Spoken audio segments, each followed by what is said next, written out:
नमस्कार मित्रों, एक बार फिर से आपका स्वागत है हमारे YouTube चैनल पर। जैसा कि अपन ने कल दोषों के बारे में पढ़ा था, आगे अपन चलते हैं और आगे जो मुख्य मुख्य दोष है उनके ऊपर अपन अध्ययन करेंगे। तो इसमें आज जो अपन जिस दोष के बारे में चर्चा कर रहे हैं उसका नाम है क्लिष्टत्व दोष। जैसा कि नाम से ही अपन अर्थ लेंगे, क्लिष्ट यानी जो कठिन लगता हो, जिसके अर्थ को जानने के लिए काफी माथापच्ची करनी पड़ती है। अर्थात जहाँ काव्य में शब्द या अर्थ का बोध करने में क्लिष्टता अथवा कठिनाई हो, वहाँ क्लिष्टत्व दोष होता है। कहने का अर्थ ऐसे शब्द या इस प्रकार से अगर साहित्यकार बात कहे कि उसका अर्थ निकालने के लिए हमें शब्दकोश खंगालना पड़े तब जाकर के हमें अर्थ समझ में आता है, तो वहाँ पर क्लिष्टत्व दोष होता है। जैसे उदाहरण से अपन समझेंगे, अजा सहेली तासु रिपु, अजा सहेली तासु रिपु ता जलनी भरतार,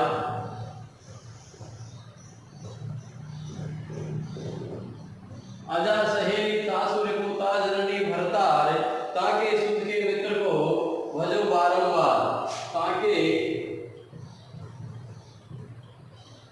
सुत के मित्र को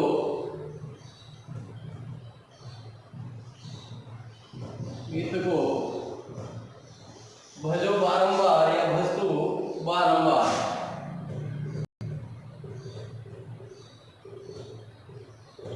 देखिए मित्रों, जैसे ये उदाहरण है, अब इसमें किसका बंधन किया गया है। सामान्य तौर पर कोई व्यक्ति नहीं बता सकता कि वह किस देवता के भजन के बारे में, उसके बंधन के बारे में कहा गया कि अजा सहेली तासु रिपु ता जननी भरतार, ताके सुत के मित्र को भजतु बारंबार। तो यहाँ इसका अर्थ जानने के लिए हमें शब्दकोश देखना पड़ेगा, काफी जो है ना माथापच्ची करनी पड़ेगी। एक एक शब्द का अपने को अलग अलग अर्थ निकालना पड़ेगा, तब जाकर के इसमें जो है ना हमें पता लगेगा कि यहाँ पर कभी किस अपने आराध्य देव को प्रणाम कर रहा है। तो देखो सीधा सा अजा सहेली, अब अजा का अर्थ लेना पड़ेगा। अजा यानी अजा शब्द का अर्थ होता है बकरी, बकरी की सहेली होती है भेड़। अजा सहेली, अजा यानी बकरी की सहेली कौन? भेड़। तासु रिपु, उसका शत्रु कौन? अब पता ही नहीं लगता है, उसके लिए अपने को देखना पड़ेगा। उसका रिपु होता है भरभूट यानी भरूट, एक विशेष प्रकार का कांटा होता है, वनस्पति होती है जो धरती से उगती है, उसमें कांटे कांटे होते हैं। अगर भेड़ घास के साथ में उसको खाए तो उसकी मृत्यु भी हो सकती है, तो उसका शत्रु माना गया उसको, भरूट को।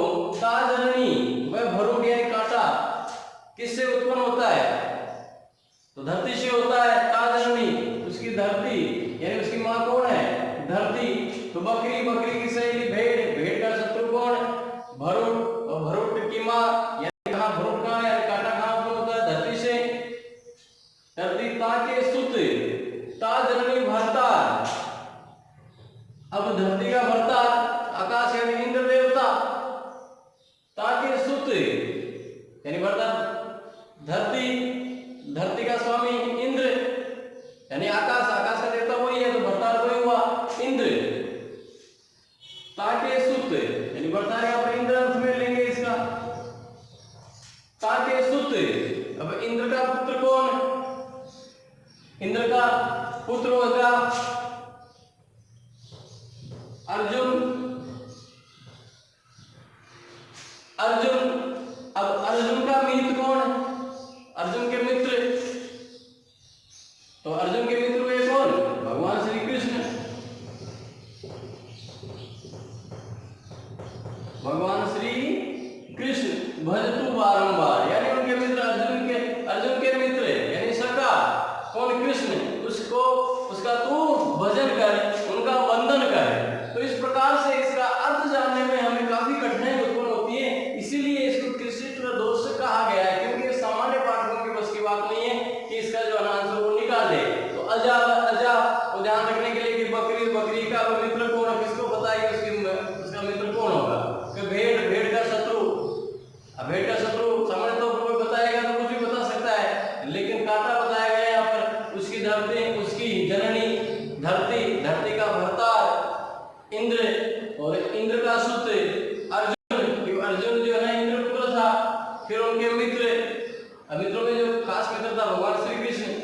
भगवान श्री कृष्ण के वंदन के लिए कहा गया है। तो यहाँ पर बात को काफी घुमा फिरा करके सीधा सा लिखा सकता था कृष्ण वंदे जगत गुरु, लेकिन बात को कई बार क्या होता है कि कवि होते हैं, साहित्यकार होते हैं, अपनी विद्वता को साबित करने के लिए या अपनी श्रेष्ठता सिद्ध करने के लिए इस प्रकार के काव्य का सृजन करते हैं कि लोगों को सामान्य तौर पर समझ में नहीं आए। लेकिन ऐसा काव्य जो होता है वो साहित्यकार यानी कवि के बीच में ही होता है। एक कवि दूसरे कवि की बात को समझ सकता है, तो इससे उनकी जो विद्वता है, श्रेष्ठता है, वो साबित होती है कि कौन कवि जो है ना कितना अपने विषय का जानकार है। शास्त्रार्थ में इसी प्रकार के जो है ना प्रश्न पूछे जाते हैं। तो कृष्णत्व दोष हुआ, इसमें अपन अगर एक और उदाहरण लें तो देखिए अपन दूसरा मैं आपके सामने लिखता हूं, हे हर हार आहार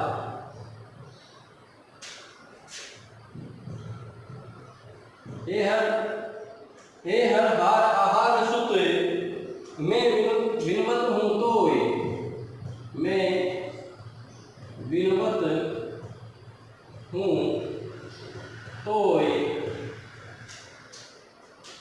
वेरिन के पति सूतन से शीघ्र मिला दे मोय।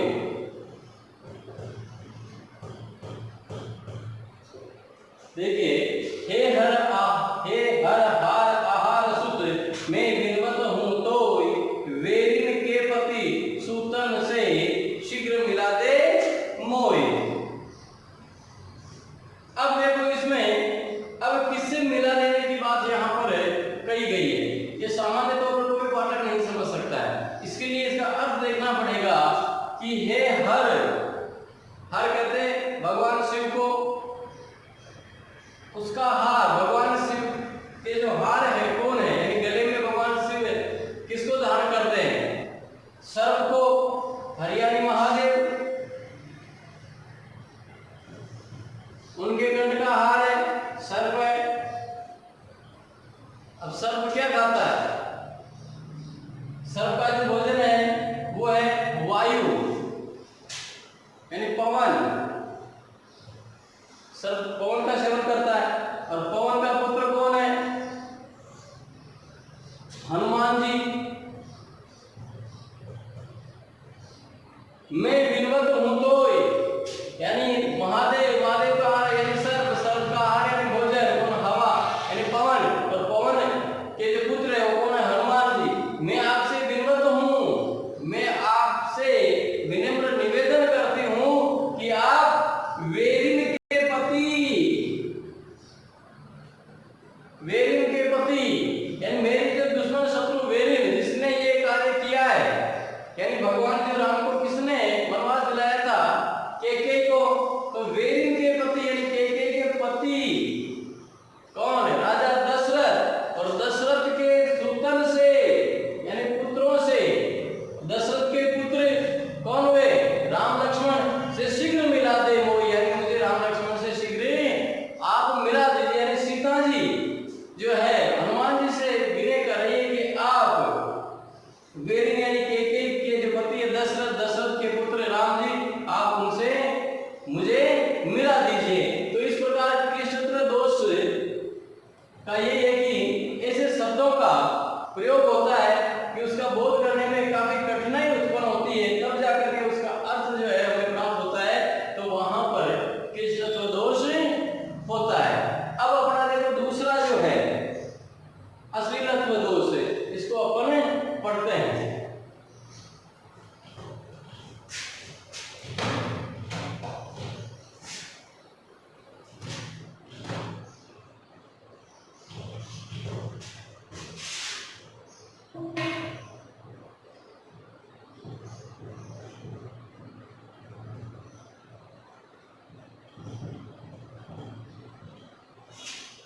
इसी शब्द से ही अपने को पता लग रहा है अश्लीलत्व दोष।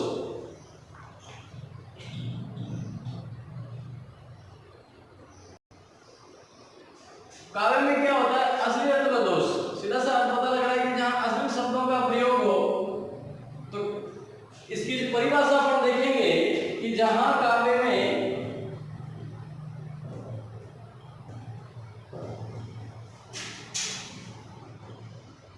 लज्जाजनक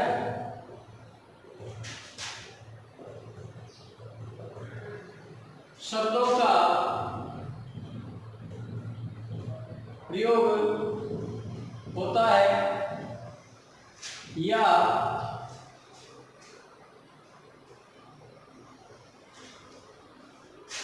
ऐसे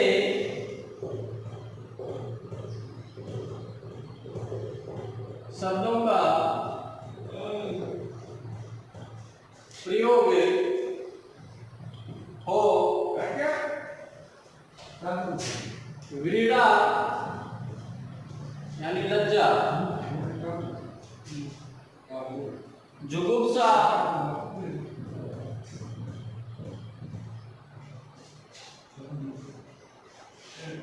अमंगल,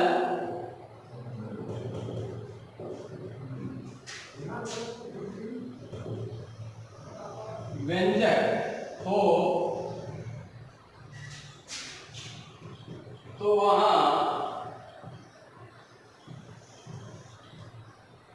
अश्लीलत्व दोष होता है। देखो कि जहां काव्य में लज्जाजनक या सभ्य समाज में जिन शब्दों का प्रयोग नहीं होता है, फिर भी अगर काव्य में ऐसे शब्दों का प्रयोग हो जाता है तो वहां पर अश्लीलत्व शब्द होते हैं। या ये इस प्रकार से कह सकते हैं, ऐसे शब्दों का प्रयोग हो जैसे व्रीड़ा, व्रीड़ा यानी लज्जा, जिसको सुनकर के लज्जा आ जाए, शर्म आ जाए, जुगुप्सा घृणा उत्पन्न हो कि क्या बोला है, अमंगल, अमंगल वाचक शब्दों का प्रयोग होता है, वहां पर अश्लीलत्व दोष माना जाता है। यानी सभ्य समाज में जिन शब्दों का निषेध रहता है, उस प्रकार के शब्द अगर काव्य में आ जाते हैं तो वहां पर अश्लीलत्व दोष होता है।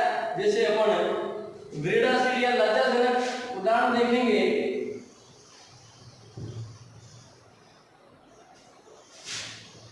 रहते चूते में मजदूर। अब यहाँ पर जो चूते शब्द है ये लज्जाजनक है, व्रीड़ाजनक है। हालांकि इसका कहने का कभी का अर्थ ये है कि जहां पर कि वे बारिश हो और पानी अगर छत से टपकता रहे, ऐसी कठिन स्थिति में मजबूर रहते हैं, लेकिन इस शब्द का प्रयोग सामान्य सभ्य समाज में नहीं होता है। इसको सुनकर के हमें लज्जा महसूस होगी, इसलिए यहाँ पर लज्जाजनक जो है ना, इस शब्द का प्रयोग किया, इसलिए यहाँ पर अश्लीलत्व दोष आ गया। जैसे जुगुप्सा या घृणावाचक शब्द का अगर उदाहरण हम देखेंगे, दूसरा उदाहरण देखो कि रावण की सभा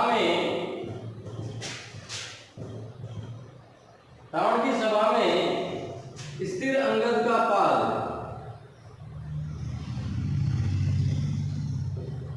अंगद का पाद। तो यहाँ पर देखिए रावण की सभा में, यानी रावण की सभा में जब अंगद जाते हैं और अपना पैर वहां पर स्थिर कर देते हैं, उसका वर्णन है। किंतु यहाँ पर रावण की सभा में स्थिर अंगद का पाद, यहाँ जो शब्द है उसका जो अर्थ सामान्य तौर पर देखा जाएगा वो अपान वायु से संबंधित होगा। अपान वायु, जिससे घृणा है कि ये कौन से शब्द का प्रयोग जो लेखक ने यहाँ पर किया गया है।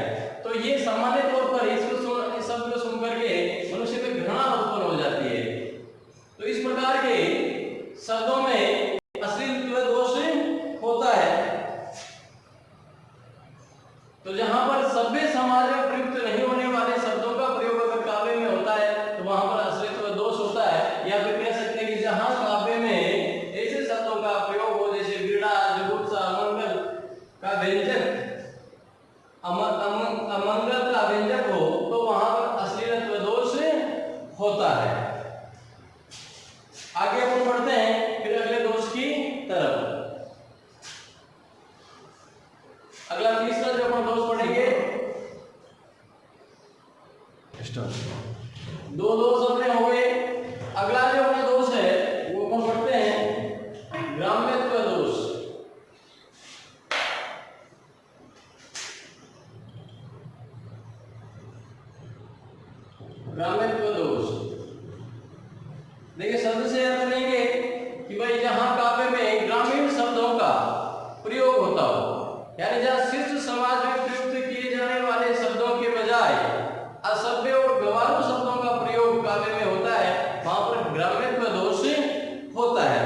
परिभाषा में इसको बांधेंगे कि जहां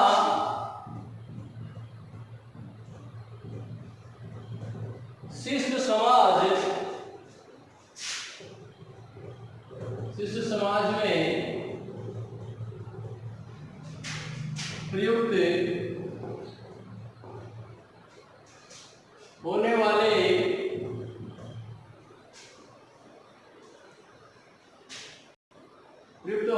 प्रयुक्त किए जाने योग्य शब्दों के बदले असभ्य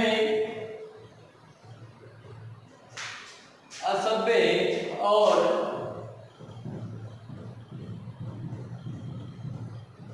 गंवारू शब्दों का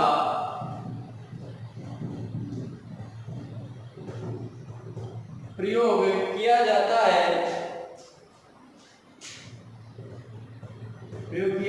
है वहाँ ग्राम्यत्व दोष होता है।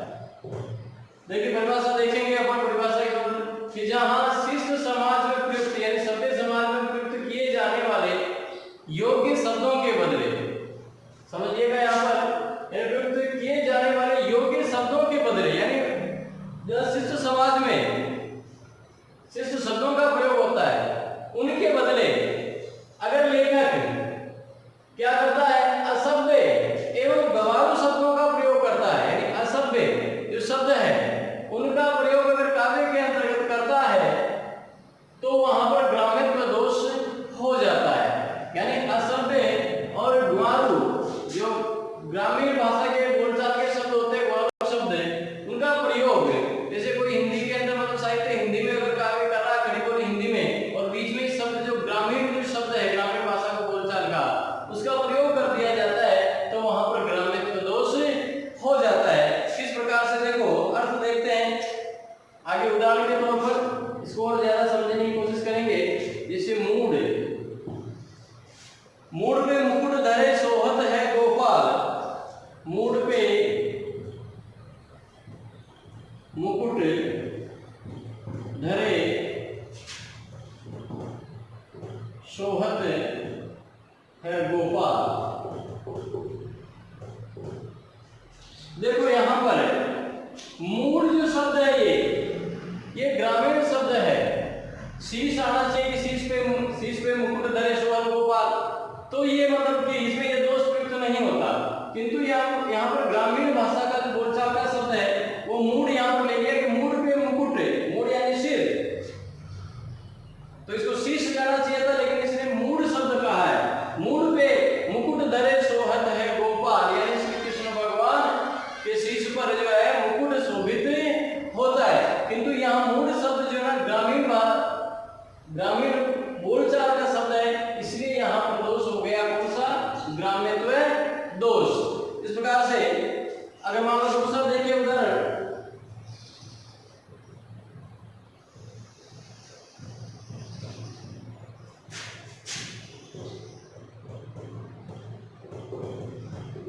कहता है कि मचक मचक मत चलो। अब ये मचक मचक शब्द है, ये सभ्य शब्द नहीं है, ये भी ग्रामीण शब्द है कि मचक मचक मत चलो। और कहने का अर्थ धीरे धीरे होना चाहिए था, लेकिन यहाँ पर कहा कि मचक मचक करके मत चलो, तो यहाँ पर ये मचक मचक जो शब्द है ये जो शब्द हो गया गंवारू शब्द हो गया, इसलिए यहाँ पर ग्राम्यत्व दोष है, ठीक है ना। और अपन बात करें तो कई प्रकार के, जैसे बड़े झटोले में रहे नींद न आई रात, लीलने को देखो गर्जमान पारावार है, यहाँ पर लीलने जो शब्द है वो भी गंवारू शब्द है।